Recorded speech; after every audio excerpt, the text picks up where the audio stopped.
right. Last week we had a number of, I guess you could describe it, policy recommendations flow from the government that are designed to address at least one of the issues, and that is on the national direction in connection with the Resource Management Act, but also on, I guess, what you could describe as trying to grow the economy.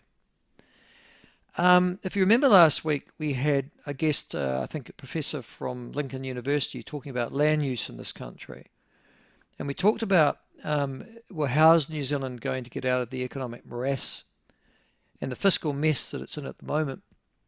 And this particular government has a view that legislation is holding New Zealand back, is not productivizing, if you like, the use of land in this country effectively, and that we can grow our way out. I think the aim is to double exports from memory of our problems, and growth will provide the solution. And so a variety, if you like, of consultation packages were released last week by the government. They are consultation papers at the end of the day.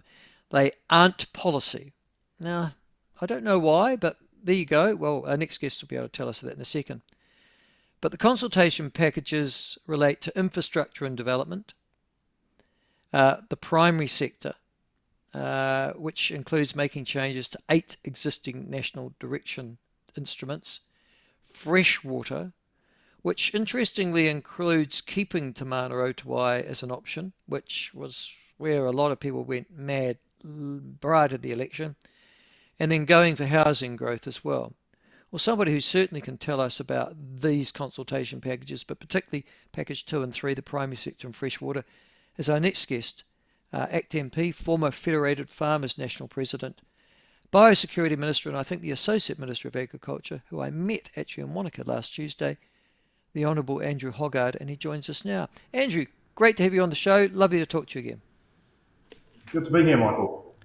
Okay, when I talked to you last Tuesday at the Water Bar in Wanaka, so it was exactly almost a week ago, you were cagey, but you said to me, listen, you might not be too happy basically about freshwater package because it's still got Te Mana o Te Wai in, and which caused such a problem for many councils, including my own, but also through the agricultural and horticultural and the viticultural communities throughout New Zealand. Te Mana o Te Wai is still in the freshwater consultation. Why is that? Well, basically, it was a situation of we have to consult before we make, what our preferred option is, and there was a view between the parties where we probably weren't quite aligned yet as to what the future direction of it should be. So we put the options on the table. So you've got the options from removing the hierarchy completely to going back to 2017, or removing it totally. And you can probably guess which one the ACT Party favours. Yes, so I'm assuming that you want to get rid of Te Mana o Te Wai. So, and I had always was under the impression that New Zealand First weren't particularly thrilled with it either. Was this a consultation or a view of the National Party that it should still stay there?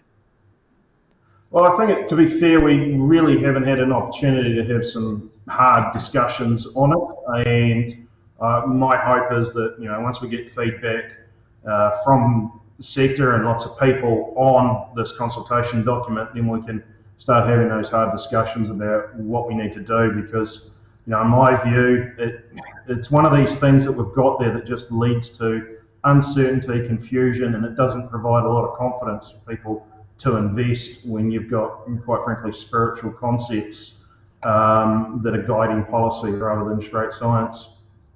Well, and that's the issue. I mean, Otago is a great example. I think it's been used as an example by government ministers, where spiritual values of the water had a direct input into that particular council not allocating water for irrigation or productive purposes. And I guess this is the issue for me and for many on the land, Andrew, I'm sure you're aware of it.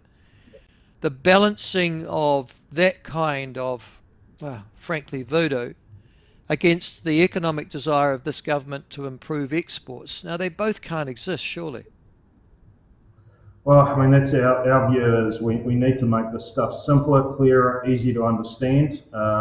And, I don't see how retaining Te Mano Te Waio will help with that. The previous version or the previous view of it in 2017 led to a hell of a lot of confusion.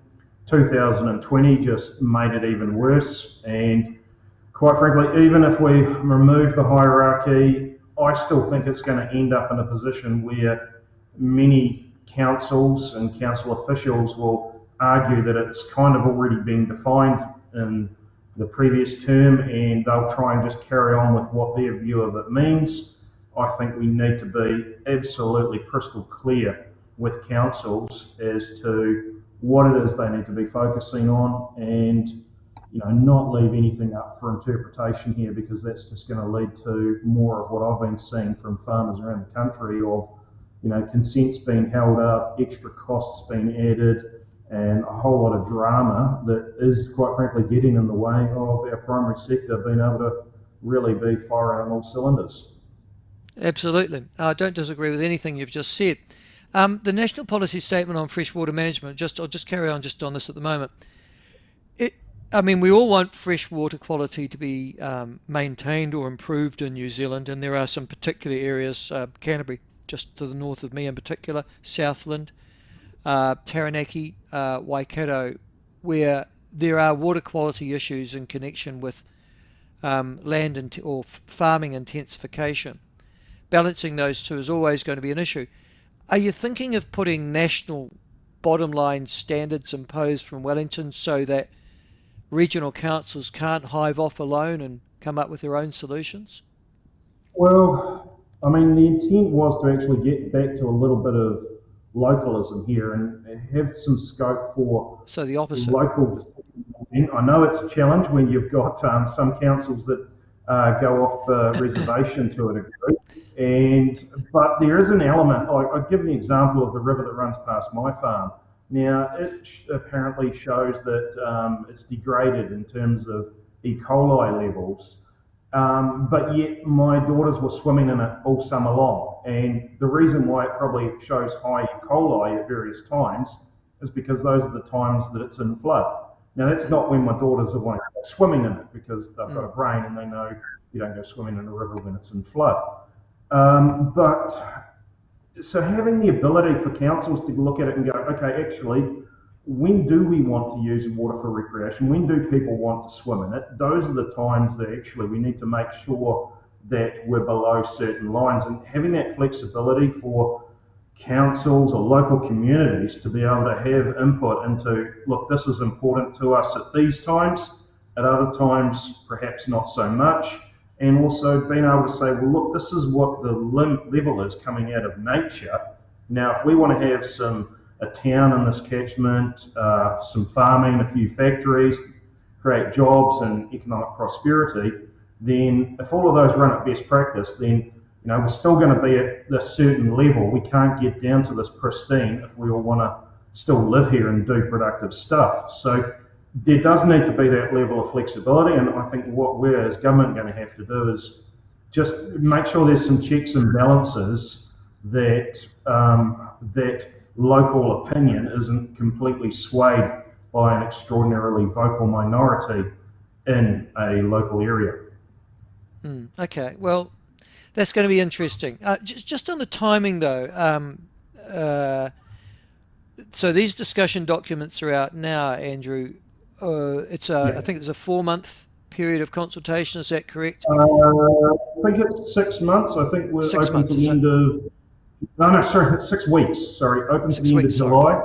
And then the intent to sort of try and have a group of them finalised by the end of the year. Now, some of these we may very well decide that actually it's going to make more sense that we hold off until the new legislation, new overall RMA legislation is in place before we bring them in, because at the moment there are some things that we want to do that's just completely there's no possible way we can do it under the existing RMA. We've got to get that changed first before we can do the intent of what we'd like to do with some of these national directions. Yeah, it does seem that you're biting off an awful lot just at the moment, because you're right. You need the RMA reform first, and then you need the policy statement second, don't you?